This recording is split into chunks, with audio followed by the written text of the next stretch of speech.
More excited today to talk to you guys about how we at Cloud Posse have achieved unlimited staging environments on Kubernetes.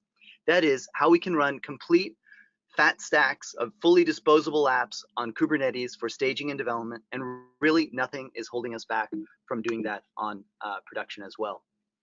So to give you guys an overview of what to expect today, it's going to be about 30 minutes of me talking. I'm going to start off with my background, why I'm so excited about our solution and what drove us to come up with this solution, the what, why, and how of unlimited environments with lots of screenshots so you'll get a clear picture of exactly what it looks like. Then we'll roll the dice and do a live demo so you can see it in action, that it actually works. At the end, we'll give you links to all the tools. They're all open source. They're mostly on our GitHub or other public GitHub repos out there. At the end, we'll follow it up with a Q&A or ask me anything, and I'll be happy to answer. All right, so I was the first director of cloud architecture for CBS Interactive, and I cut my teeth on sites like TV.com, Metacritic.com, and Clicker.com. After spending some time at CBS Interactive for a few years, I ended up taking an extended sabbatical. I traveled the world for a couple of years and then came back and founded Cloud Posse. Right now, I couldn't be more excited about the tools available. When I started using Amazon, this was in 2006. My first startup, we were a very young startup that got into an early private beta of AWS. And at that time, there were no tools available to us. We had to build everything from scratch. It's a very different situation today. So at Cloud Posse, what we're really focused on are cloud migration. So helping companies move from platforms like Heroku onto Amazon using technology like Kubernetes. We can't deliver that solution if we didn't also have complex CI/CD pipelines and really smooth automated deployment processes. So that's why when a customer came to us and basically asked us, how can we rapidly spin up new environments from scratch in a matter of minutes, triggered simply by the push of a button or automatically for every pull request, we got really intrigued. We spent probably 2-3 months working on this demo to get it working, and this is because we wanted a lot of features in this. We knew we had to be able to deploy absolutely any branch or combination of branches because today's microservices are pretty complex. We also needed to have it fully integrated with CI/CD. So what we're really saying is we want an unlimited number of CI/CD pipelines, basically one CI/CD pipeline per environment. We also needed to make sure that every app was directly accessible from the web. So something like feature-1234.demo.cloudposse.org. We also wanted it to not be relegated to a few specific individuals who are comfortable on the command line. We wanted it to be open to pretty much anyone with permission to deploy. That means designers, front-end developers, and back-end developers as well. So that's why we had this requirement of no console access required. We also needed it, of course, to be GitOps friendly, basically Git as the system of record. We wanted everything to be stored on our GitHub and all of our releases pinned to specific point releases, not pinned to latest, something very specific so we have stable environments. So this is why we think this solution is really intriguing.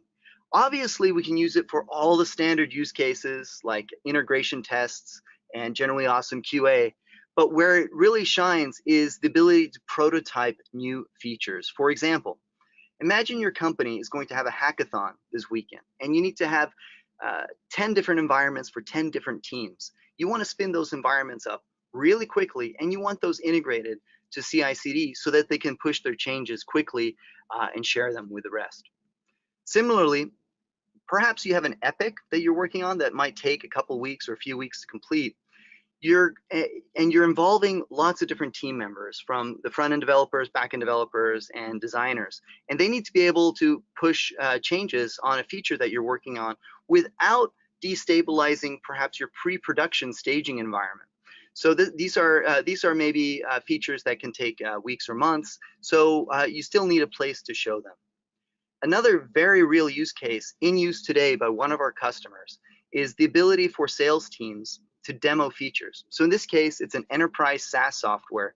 And what the sales team wants to do is spin up a complete environment and stage a certain data set on there so that the demo looks really good for that customer based on the market or demographic that they're in.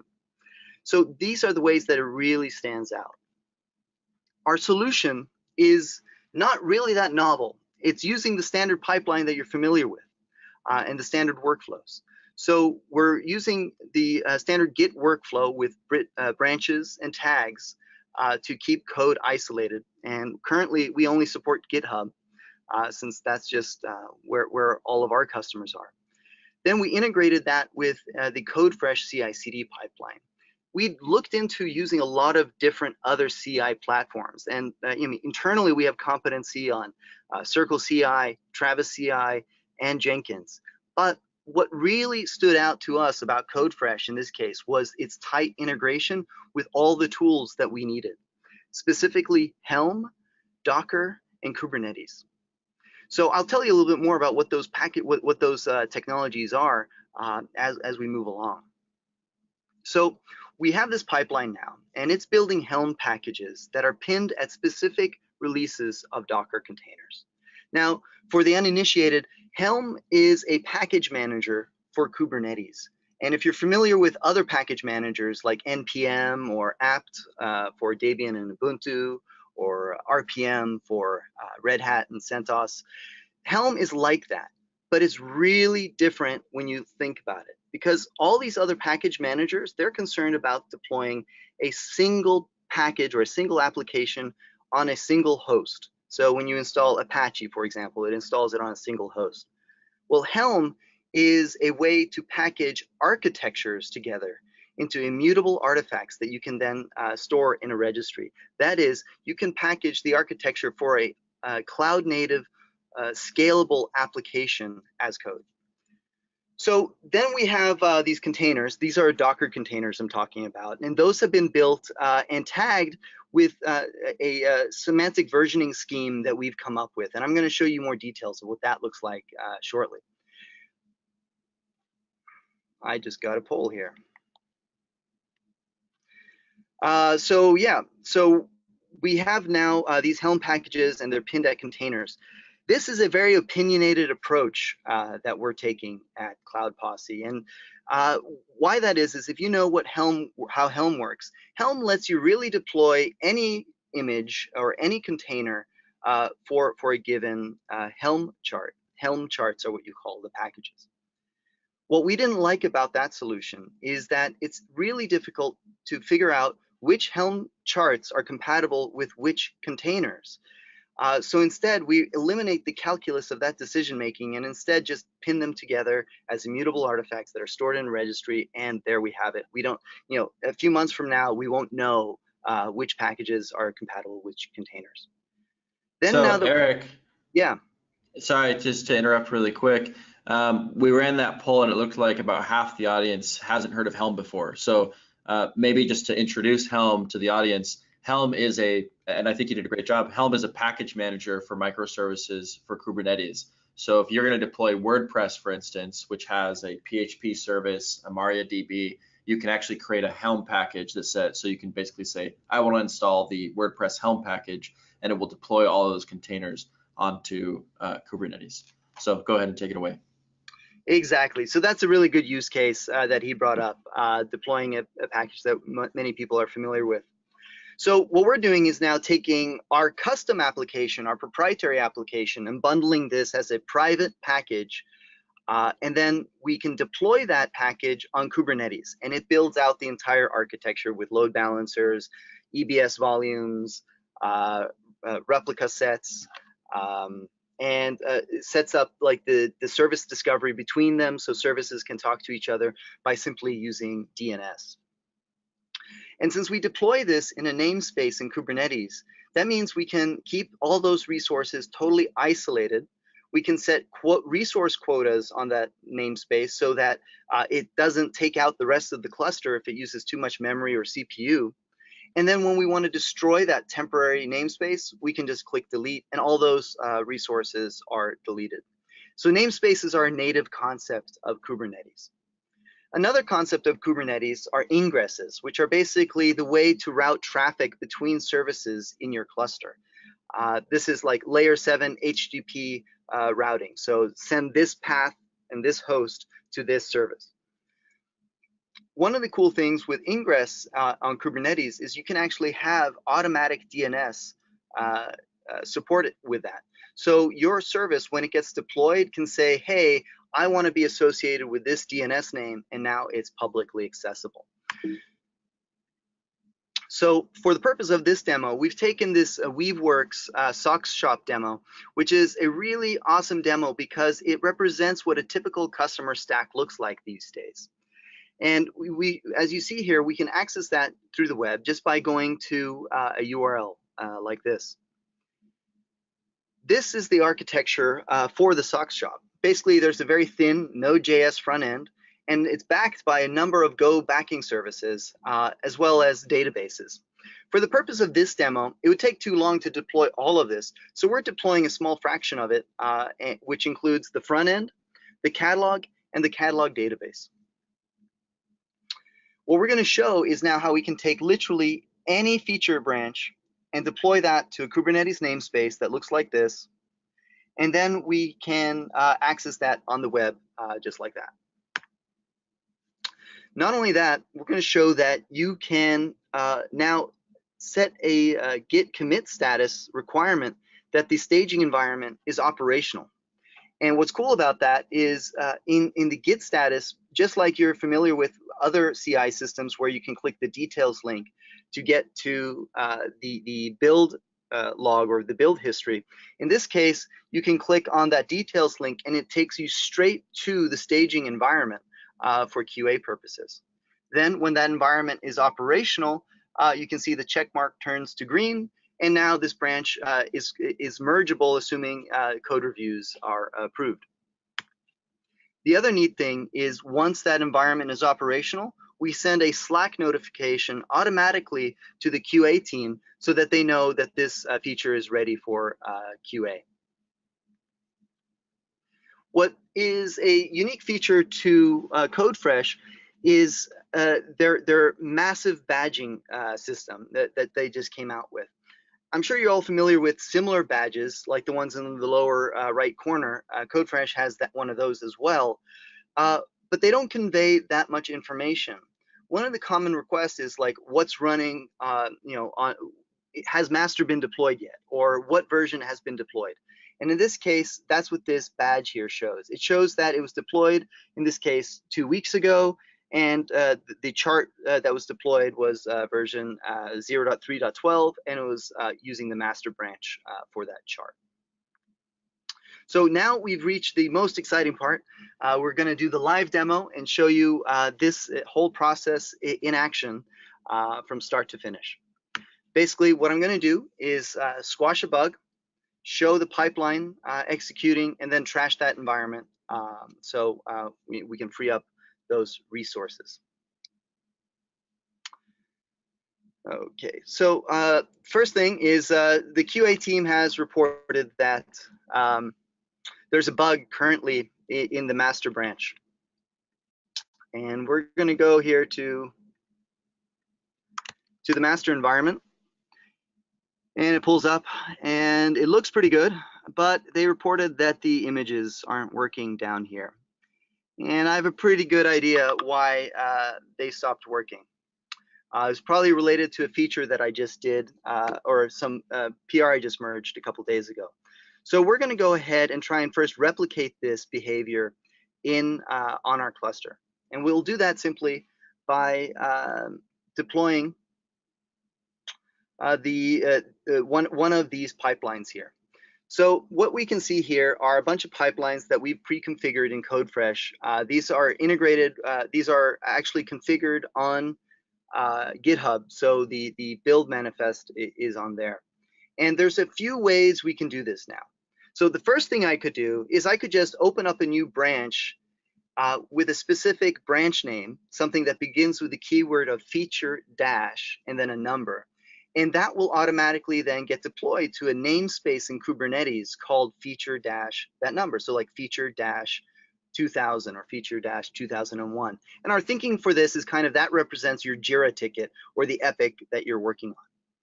The other way you can do it is through the CodeFresh UI, and this is kind of like at the push of the button kind of deployment that I wanted to demonstrate. And now there are two ways we can do that. One is we can deploy the demo front end here, and the demo front end is an umbrella chart, and that umbrella chart includes as a dependency the demo catalog, and then the demo catalog includes as a dependency the demo catalog database. So by installing just this one chart, we're able to deploy the entire architecture. However, this is really only useful if you just want to maybe go back to a point in time and release some software and see how it worked. Maybe, did we have this bug 3 releases ago? But it's not maybe the most useful thing if you wanted to then iterate on one of these 3 components. For example, if we deployed that umbrella chart of the front end with all the backing services, and we just wanted to iterate on the catalog, it would be difficult to do because Helm doesn't let you easily replace one of your Helm chart dependencies. So for that reason, when we want to do development work, what we actually do is we deploy all the services individually that we want to have as part of our environment.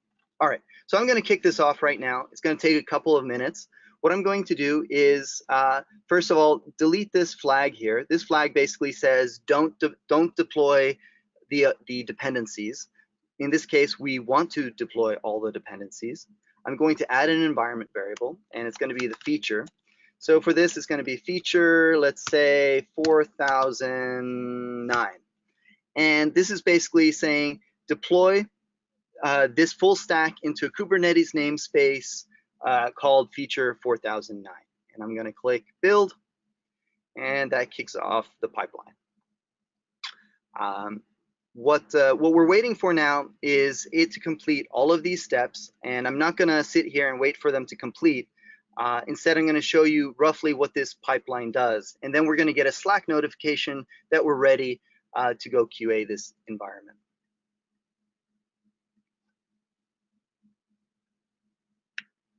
So this is the pipeline. First step, build that Docker image. Pretty straightforward. It's very easy because CodeFresh natively understands what it means to build a Docker image. Unlike other systems like Circle or Travis, where you actually have to write the Docker commands to build that image, CodeFresh has kind of turned that into a YAML representation of the same process. So it's as code.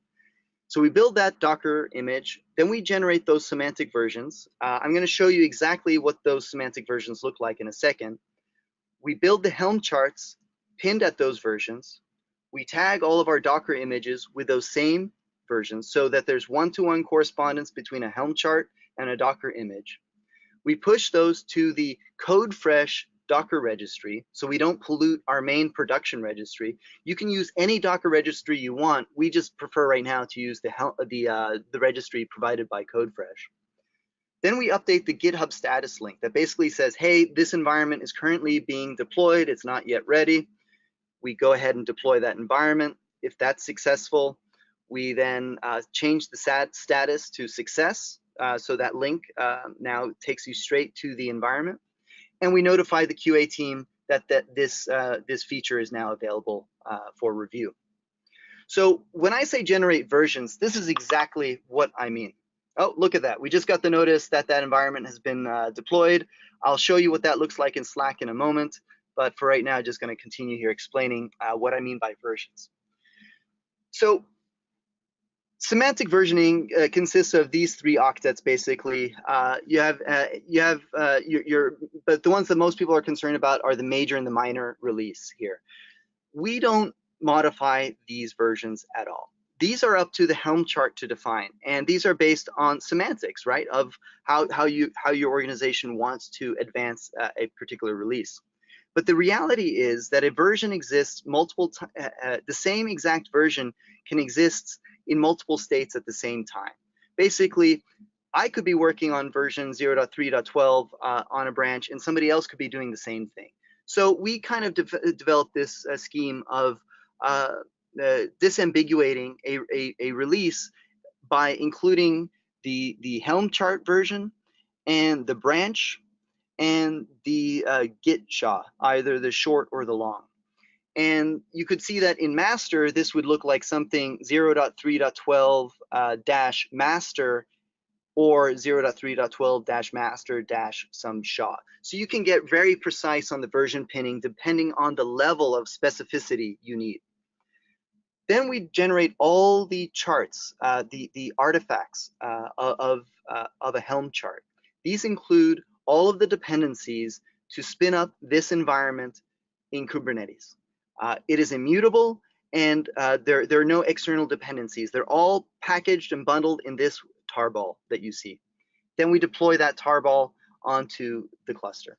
So now I can navigate back to Slack here, and here is the notification that feature 4009 was just deployed. So I'm going to click on this link. This is kind of what the QA team would be doing. And here we have the environment up and running. I want to see that we reproduce the problem, and we have. We see that the problem of the missing images is still present. This is not something wrong with that environment. Let's go ahead and try and fix that. So, before this, I've set up another environment here, which is feature 4001. And you can see this also still has the problem here. And what I did when I did that was I deployed each of those pipelines independently. I did not use an umbrella chart. So like I said, remember how Kubernetes or how CodeFresh is tightly integrated with Docker and Kubernetes and Helm. So now if I go to Helm releases here, I've narrowed this to the current cluster that we're using. And we can see here was the Helm chart we just deployed. And here are the two charts I'd independently deployed just before this demo. If I click on services here, we'll see that when I expand this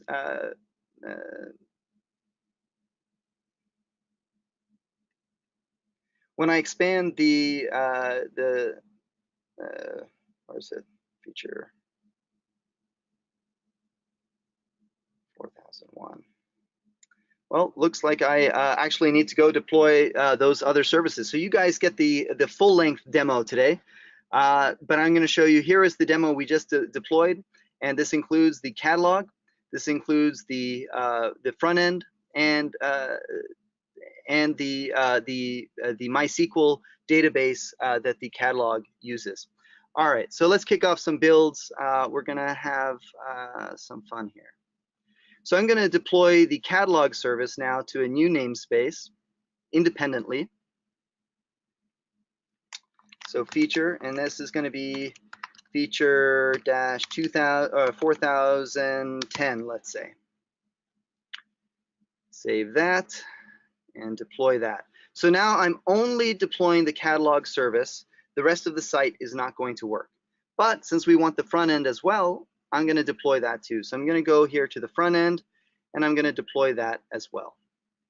But this time, we don't want to deploy the dependencies. So I have that disabled. And I'm going to add a variable that says feature 4010. So basically, I'm going to deploy the front end now to the same namespace so that we have both the front end and the catalog service and the catalog dependencies running. And I'm going to click build.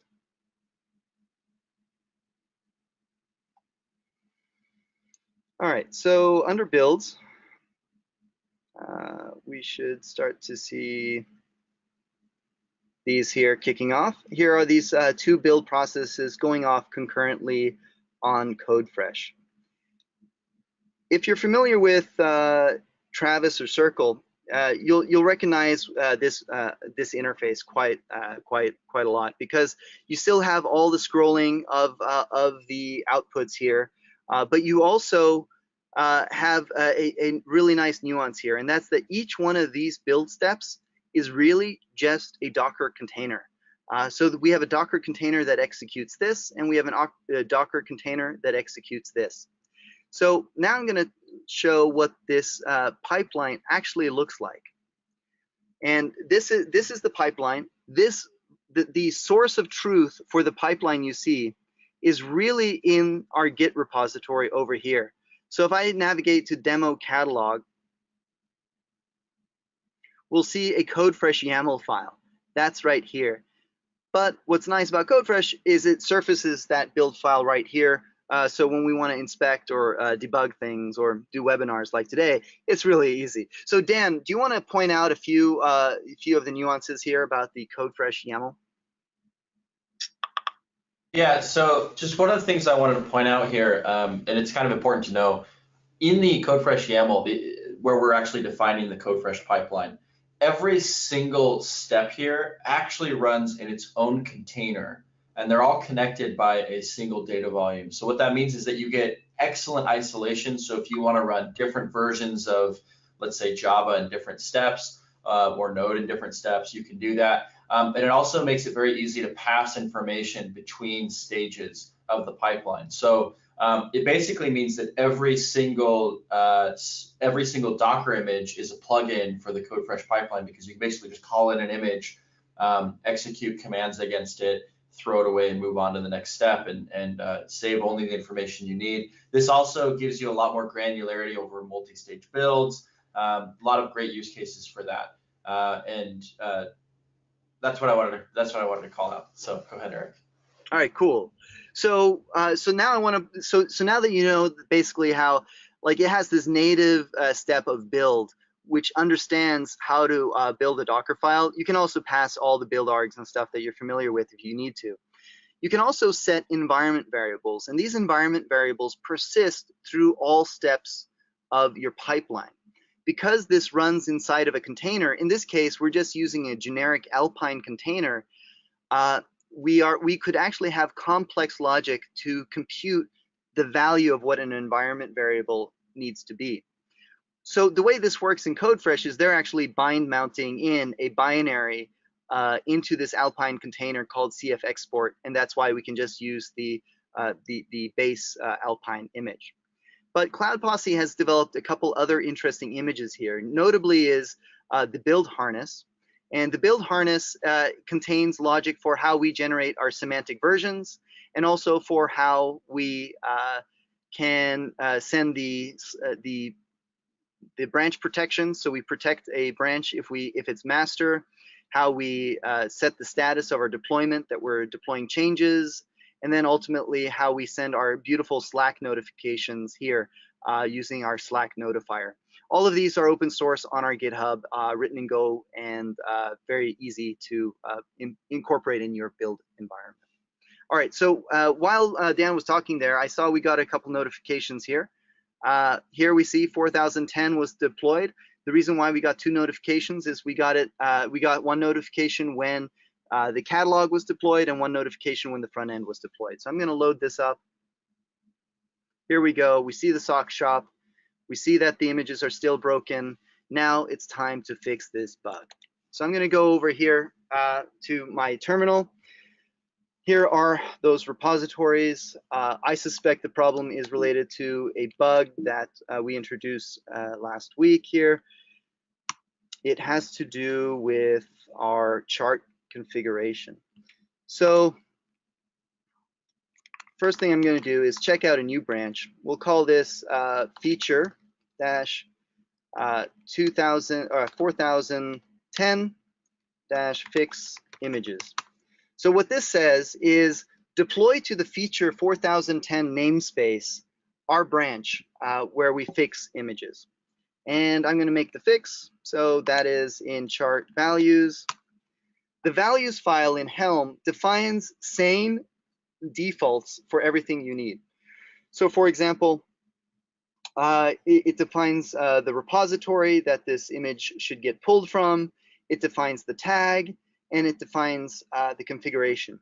I need to point out something here that is a little bit non-conventional. One thing that we do with our templates is we use Golang templating or Gauntlet to render our values file. And this is how we get the semantic version injected into this file. So the bug here is basically we shouldn't make this relative. We really wanted an absolute path. So okay, commit -a message fix images for demo git push origin feature 4010 fix images. So this pushes this up to GitHub, which in turn then kicks off a pipeline. So I'm going to log over here to CodeFresh again, go to builds, and here we see this process executing for us.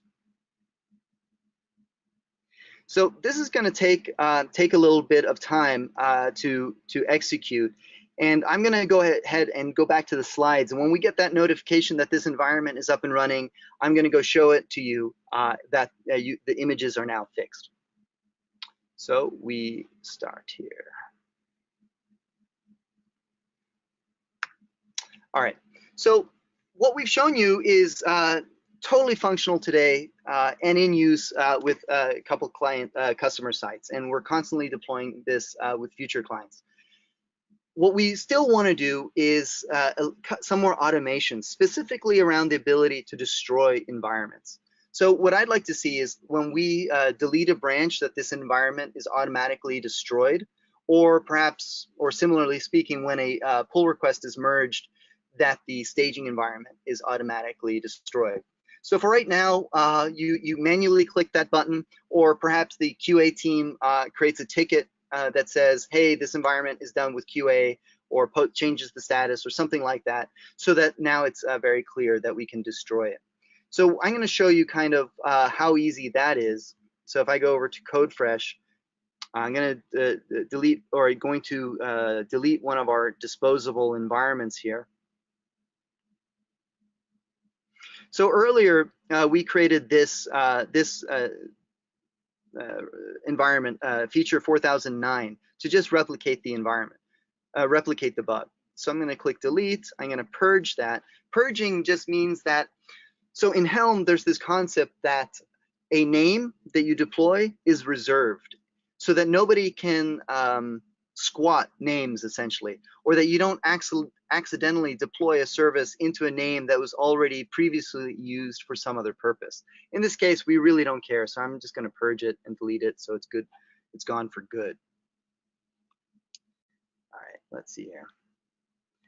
Going back to the demo.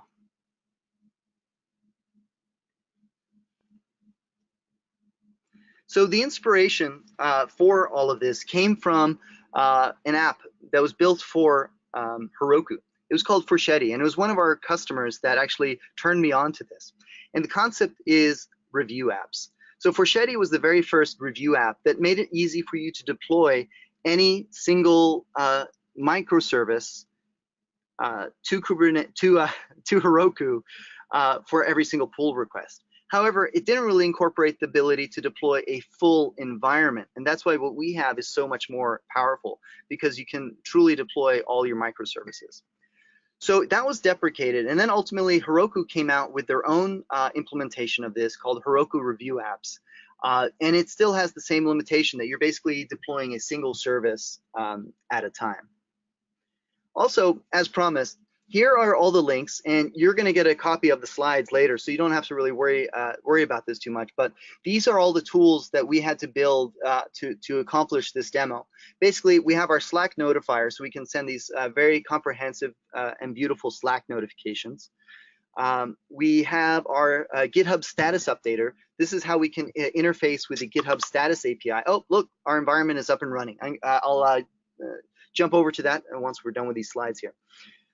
We have the GitHub Status Updater. This is how we can prevent pull requests from getting merged unless the status checks fail, succeed for a given Helm chart. Then we have the build harness. This is something we've been working on for a couple of years now. This is basically our ultimate makefile repo.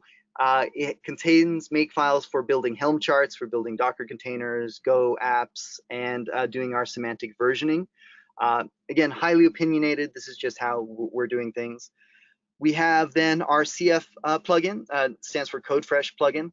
So since every step in the pipeline is really just a container, this here is our CodeFresh plugin for deploying Helm charts. It's based on the one by CodeFresh, but we modified it to work with private repos the way we wanted to work with private repos. Basically, so we can refer to a repo by name rather than by URL. And this allows us to keep secrets private.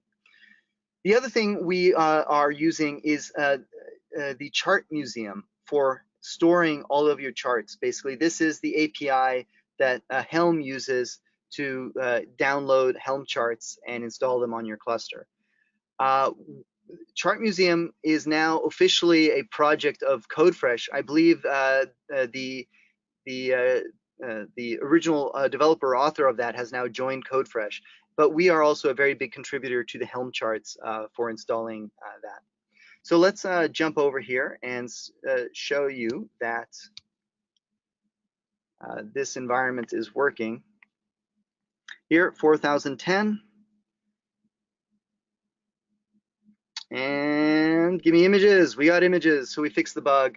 We showed you the full life cycle of making changes in this environment, and we have success.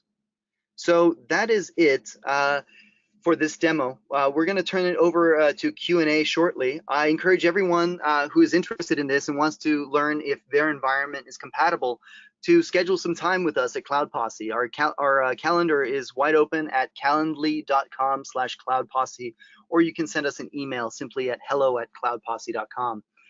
CodeFresh has been nice enough to give us a discount code. If you enter the code of Cloud Posse, you'll get 15% off your first 3 months.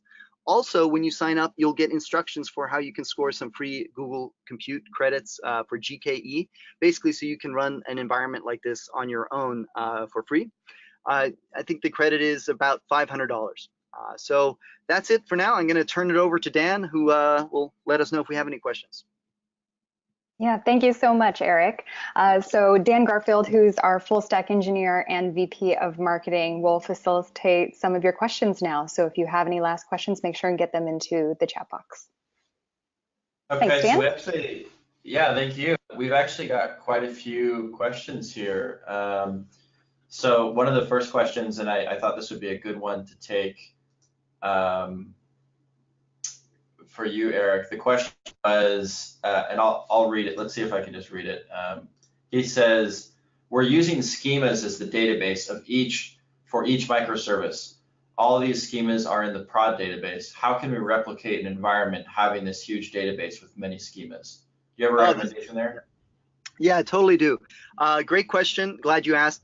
So a couple thoughts here. So in production, I wouldn't recommend running, for example, Postgres or MySQL or something like that in Kubernetes, just because solutions like RDS or Aurora are so much better. However, you don't need that level of performance or reliability for your staging environments that are totally disposable. So instead, what I recommend you do is you run MySQL or Postgres as a chart, as a service under Kubernetes, and as a dependency for your application. To your point, you have a large data set in this service that you can't easily restore that, like using a dump or something like that. So we have a solution for that as well, and it's pretty easy. So when you launch or provision a new service under Kubernetes like MySQL, you have the opportunity to have a backing store like a EBS volume. When you provision that, Kubernetes allows you to pinpoint that to a snapshot ID. So long as you have snapshot IDs that are relatively current for all of your microservices, you can now restore all your databases and stuff from a recent snapshot and have it up and running. How you create all those snapshots for this, that's kind of out of scope, but that would probably be a separate process that you have running somewhere. Yeah, good answer. Okay. The next question was, does deleting a Helm release destroy the environment? No, that it destroys the Helm release and what's been deployed. It doesn't delete the namespace. So you would want to do that as an additional step, probably. Yeah. So that is a good point. So you'll have a few artifacts left over. When you delete a Helm release, like Dan said, there's still the namespace, and that's because you could technically deploy a lot of releases to the same namespace. So yeah, so maybe some garbage collection would be another thing we should add to that list of things for the future. Thank you. Yeah, next question was, does CodeFresh currently have an API that we could code something that would delete a service or chart on an event like branch deletion? So I'll take that one. Yeah, what you would do is in a similar way that we have a pipeline set up to automatically create the environment, you would have a pipeline set up to automatically delete an environment. And then you can run custom webhooks on anything. I mean, you can manually run the custom webhook to trigger that pipeline that would go and dispose of that environment. So that might be something for a future demo as well, Eric. Yeah. Yeah, because I mean, I could conceive of a lot of ways you might want to delete it. You might not want to delete it until like the ticket is closed or things like that. So yeah. Yeah. Another question was, this assumes you're running Kubernetes already, right? It doesn't bring up Kubernetes from the ground up. Yeah, it does not address that. There's anything that seems too good to be true likely is. So a couple things. If you are running on Kubernetes today, it's going to be a lot easier. If you're not running yet on Kubernetes, don't fret. Pretty much, I haven't seen anything that won't run on Kubernetes yet. There might be other things, there might be other ways you want to run it instead, but pretty much everything will run.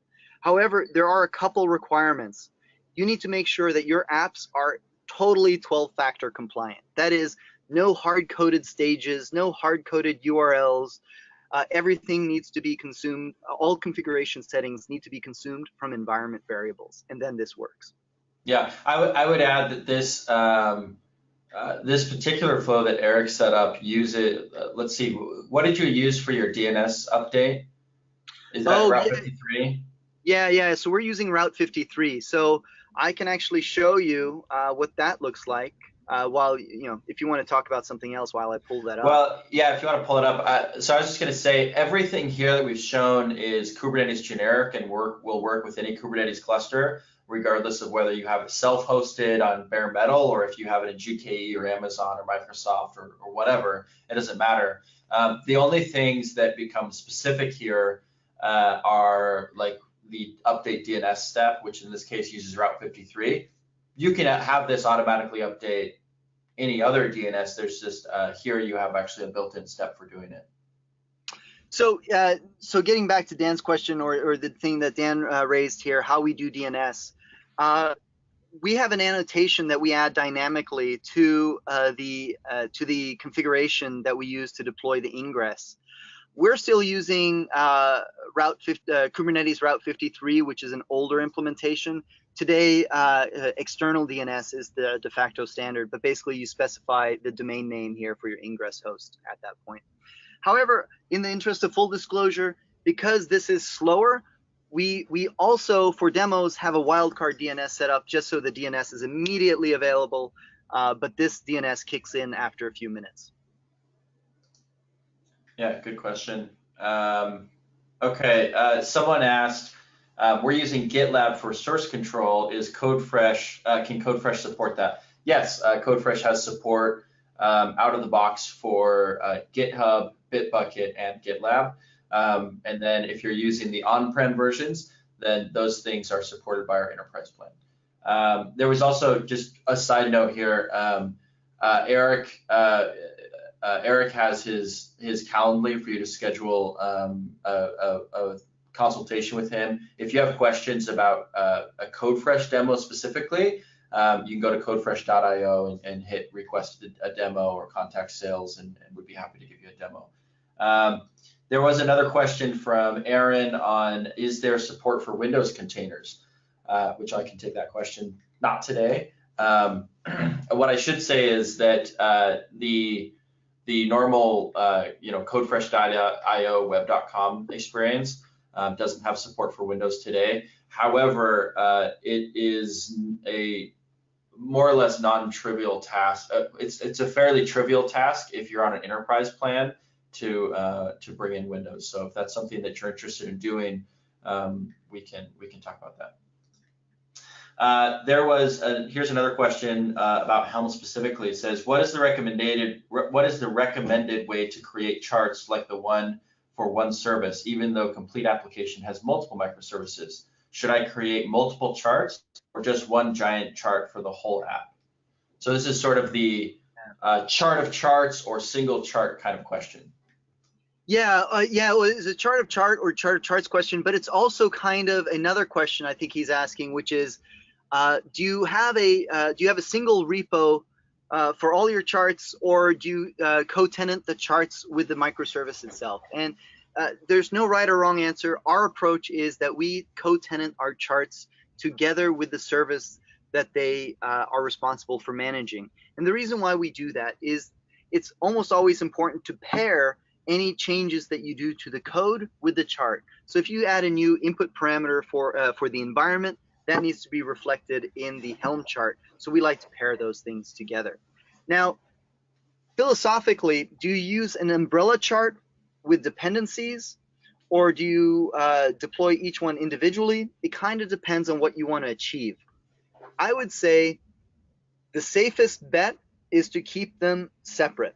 Basically, it's much harder to replace an individual component of an umbrella chart than having each chart deployed separately and individually.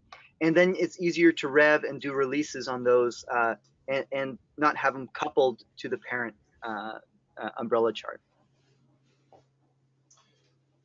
Let's see. A couple of people are asking about the video and the recording. It will be made available. You'll get an email with that, and the QA is going to be actually included in that video. So you'll get the whole enchilada, as well as the slides, the links to the repositories, the example configurations. There were a couple of questions about looking at a Helm chart. I think we'll just include that in the links here, so that you'll get a copy of those. One of the questions here, and this is a great question that I actually hear pretty commonly, is this one's from Vera, is having a cluster per environment or using namespace per each environment recommended for production level applications? Yeah, no, great question. This is good because we recommend at least 2 clusters, and we recommend that because you need to have a safe, risk-free environment to play around and break things. And you want to give that environment to your developers so they can do whatever they want. Then you want a separate cluster for your production infrastructure. Not only that, you're going to want to stick your staging cluster in a separate physical AWS account, and you're going to want to stick your production cluster in a different account. That way they share nothing, and then you have a way to stage infrastructure changes between your staging environment and your production environment. So, and then within your staging cluster, you can use multiple namespaces for all these things. Same thing within production. You can have multiple production grade apps running on your production cluster in different namespaces. But yeah, you shouldn't multi-purpose your production cluster for staging as well, in my opinion. Yeah, I agree. Sorry, you said don't use multi-cluster, right? That's what I heard. Well, for production. Yeah. A different cluster for staging and development than for production, but yes. I would keep one production cluster in general. And that's not to say that it can't be multi-cloud, because you can have a Kubernetes cluster that has nodes on Amazon and Google and Azure and your home. I mean, you can do cloud spanning clusters like that. So I think that's a good move. Another question, will anything run on Kubernetes? Do traditional .NET, not .NET Core apps run okay in containers? All right. So, well, let me intro that. .NET traditional requires Windows, right? So you have to have Windows containers. Now there is beta level support for Windows on Kubernetes as of version 1.9. That's fairly recent. So there are people that are trying it out right now. I can't speak personally to say if it's ready for production or not. Do you have anything to add to that, Aaron? Yeah, let me add a qualifier there to what I said earlier. Anything that already runs on Linux, we're pretty sure we can get it to run under Kubernetes. There are so many primitives out there to replicate traditionally hosted environments, static environments, auto-scaling environments, all of that under Kubernetes. That's why pretty much everything will run. Now, if we're getting into the Windows space or using other operating systems, I don't have experience with that personally. Let's see, and then there was a question, where do you see pod status? So this is actually in the CodeFresh UI, Eric, if you want to jump over to the Kubernetes dashboard. you can actually click on an individual service here. You can see the status button, the little green dot. Click on that green dot, and this will actually show you just that all of these statuses are running properly, and you can see the number of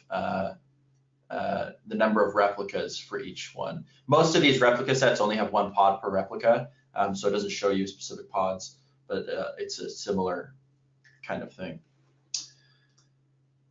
Let's see. You know, I'm actually happy to continue to ask questions. Most people are still hanging out to listen to the discussion, so yeah, I'm happy to keep going if you are. This person, this is Evans, asks, if you have multiple versions of a microservice in a given namespace and you want to test the interaction between the different microservices, do you have any recommendations to control the routing to the end-to-end microservice interaction? Yeah, so I mean, it's a good question. Out of the box, this wouldn't really work well. You would need to further decouple basically your service from your pods. So then you can deploy the service. This is what's confusing. So in Kubernetes, service actually means like load balancer. It doesn't mean like your pods or your containers. So if you deployed your load balancer separately, now you can deploy your microservice multiple times and have that running under that, and the service will discover them. I'm not necessarily sure, you know, in terms of routing, I presume you're talking about the same service, the same microservice. So then they should be presumably under the same path. So as far as ingress is controlled, /API, for example, would go to the one particular service. I don't think you can control /API and have it go to two different services with the default Nginx ingress controller. I don't have that much experience with some of the more advanced ingress controllers out there. It might be possible, for example, with the enterprise level of Nginx or something. Yeah, so I actually think I wouldn't, rather than trying to control this at the sort of ingress level, what I would actually do is probably spin up multiple copies with the different versions. So for instance, I can basically say, I want to deploy this Helm chart in 3 different releases that basically have 3 of its own environments to match to the 3 different target API versions that you're testing against. That would be a way of doing it that gives you maybe a little bit more isolation, and you don't run into the potential hazards of trying to manage the networking and load balancing. Actually, I think that's a beautiful answer, and I couldn't agree more. Let me explain why I also think that's a great answer. And it fulfills another very interesting use case. Imagine you need to have multiple versions of your API available because you have a schedule at which you sunset your API. This would basically say you can deploy your API tier multiple times under multiple chart releases, and they're all still available. The one that's used is the one is based on your routing rules, which way it directs to. Yeah. So there have been a couple of questions asking about staging and production environments, as well as is there a concept of a dev environment? Is it the same thing as staging? And then a follow-up question to that would be, when you actually go to deploy a container, do you build a new image for master branch, or do you just upgrade this container that you've just built, that's your feature branch, onto production? Yeah, that's a really good question. The answer is both. It depends a little bit on what you want your release cycle to be, or your release engineering process to look like.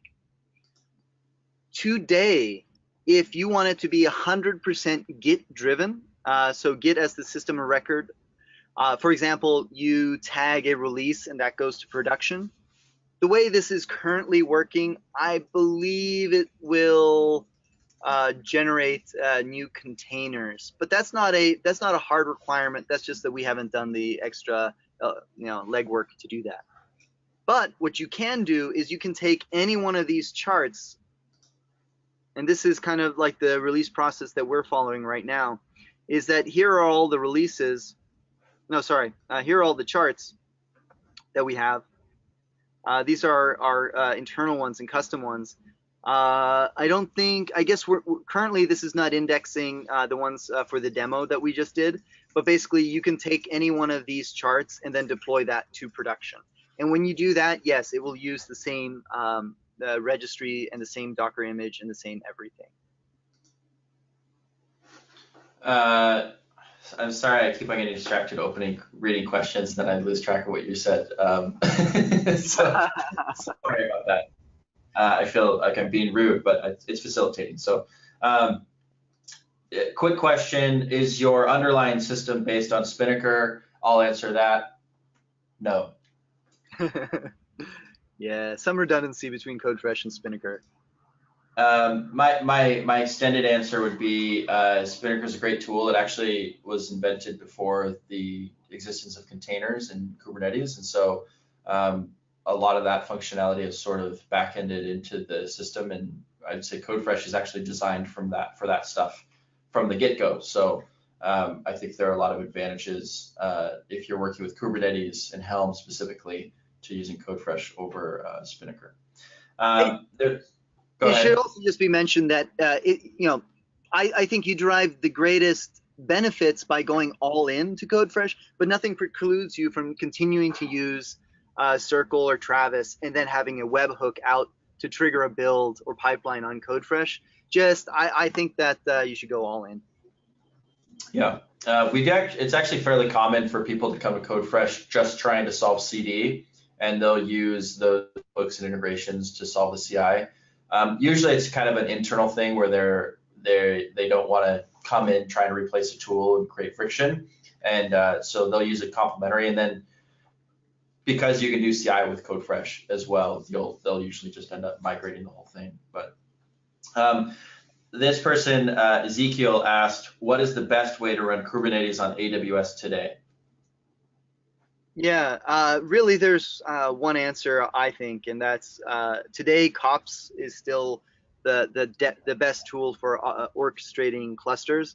You have a couple other options. You have Rancher provides some nice utilities for deploying Kubernetes. CoreOS has their Tectonic release, which is built on Terraform modules. What I like about kops is that it's a purpose-built tool that does one thing, and it does one thing very well, and that's manage Kubernetes clusters. There are a couple other things to note. Amazon has in a closed beta right now support for EKS, which is their Elastic Container Service with a K. This works a lot like ECS. Unfortunately, you got to bring your own workers, so it's not fully managed.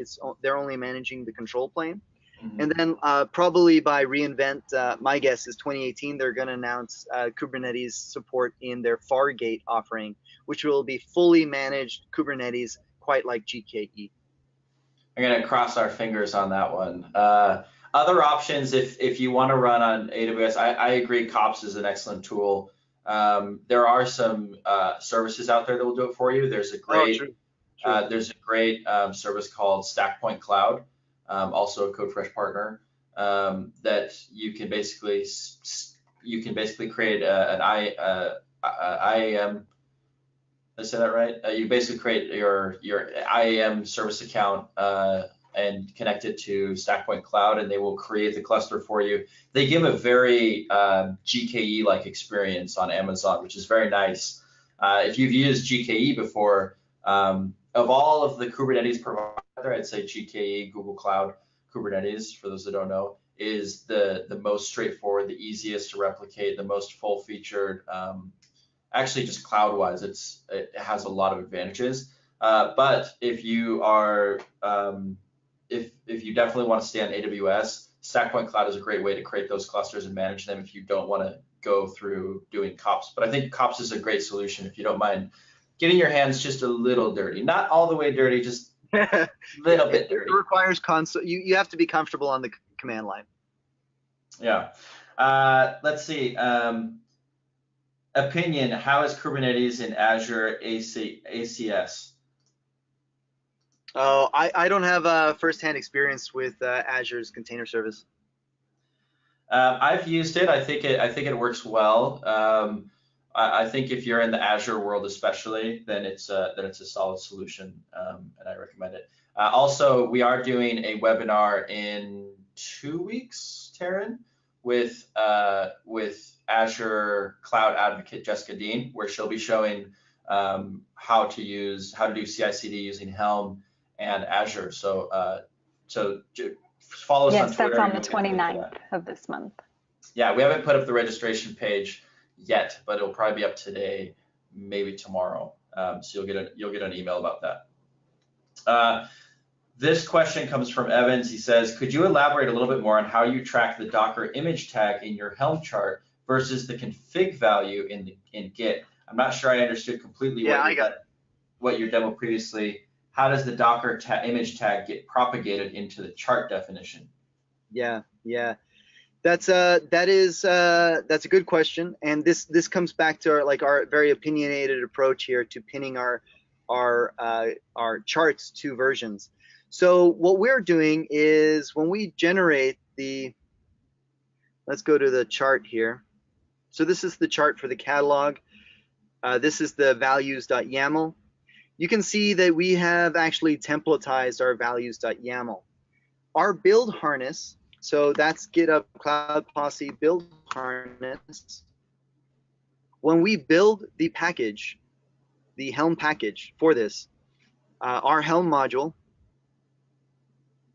will basically render the templates here. So we're basically rendering these templates using environment variables and stuff like that. So there's information available to us at the time that we're running the build harness to stitch that all together. Now, when at execution time, when somebody goes to install that Helm chart, they can override that value if they want to, but by default, we're giving them something that we know should work. Yeah, and I would also add, so I think the build harness is an excellent solution, but you can, another way of doing this is you can actually, in the CodeFresh deploy Helm step, you can actually put custom values that you want to override onto the chart, and you can put your build image right there into that step, which you can then render back. So that's another way of doing it. This one, I'm going to do maybe last 2 questions here, and then we'll go ahead and close. One is there a similar solution based purely on free and open source? You know, what I think is really beautiful about this is that every step in our pipeline that I showed you here, oh, well, it's not here, well, is a container execution. So long as your build system, let's see here, CodeFresh, so long as your build system supports running a container, there's nothing saying that you have to use CodeFresh for this. You could, if you can Docker run build harness and run these commands, you'll get the same output. And then you Docker run build harness with these commands. Then you do whatever your platform does for pushing images, which is probably, you know, running Docker push. So this pipeline is really like a blueprint for how to do unlimited staging environments for any deployment system. I can see this working very well in Jenkins, for example, if that's what you're using.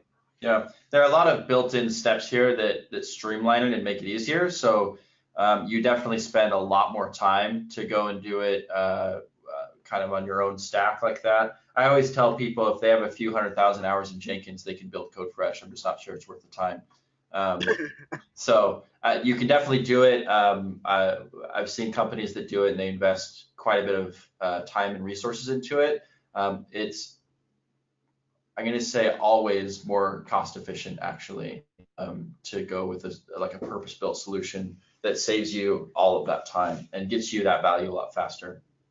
And then the last question, and I apologize, we'll have to end here. If you have further questions, you can see there's a link to get a demo from CodeFresh. There's a link to follow up with Eric as well if you wanted to work with him directly.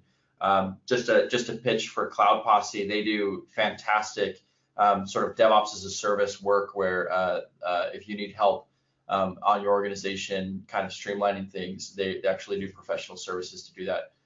And they use the best tools. So I can't recommend them highly enough. Last question, and then we'll end with this is,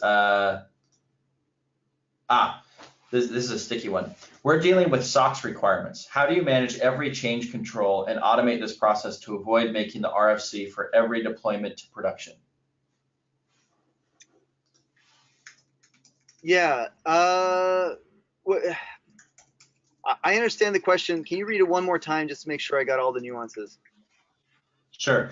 We're dealing with SOX requirements. How do you manage every change control and automate this process to avoid making an RFC for every deployment to production? Yeah, so that, I guess, request for change. So I don't necessarily see the problem here. As far as I'm aware, I thought having Git as your system of record and using the standard Git workflow with pull requests and code reviews and integrating that with your ticketing system satisfies that requirement. Basically, you have a change log of everything that changed, and then you have the deploy log of everything in CodeFresh. So I think you would be SOC compliant there. Yeah, and I'll just say in addition that while I actually don't have a ton of familiarity with SOX, I will say that I know that a number of CodeFresh customers are SOX compliant. So might be something worth digging into to figure out how exactly they do it. But yeah, it's definitely possible, and I'll add worth it. I'll tell you a funny story, and we'll close with this. I was talking to an engineer at a company that you've used their service before. I won't name the names. And their legal team came to them and said, you know, we're worried about some of the privacy laws in Europe that are a lot of people are aware of this that have recently come out. And so we're going to need a ticket created for the legal team to review every single code change before it goes out. And he just smiled and he said, well, how many lawyers do you have? Because we have 1,500 engineers and they generally each make at least one change per day. And the legal team face kind of went, oh, well, we're gonna have to do a different process.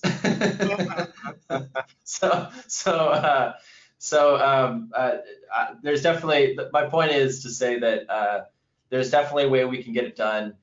SOX compliant companies are doing this today, and I'm sure we can figure out what we need to do to remain in compliance. But happy to share with that in a follow-up discussion. So I think we'll go ahead and end it there. There are more questions. I apologize. We do need to end this now. Follow up with Eric. Follow up with CodeFresh. We're happy to continue the conversation. The Cloud Posse code will give you the 15% off CodeFresh, as well as we do have up to $500 in GKE credits when you start with CodeFresh. Any other parting words, Eric or Taryn? No, thank you guys so much for sticking through to the very end here. Yep, thanks everyone for joining, and look out for our blog posts where you can find this presentation. All right, thanks everybody. Have a good one.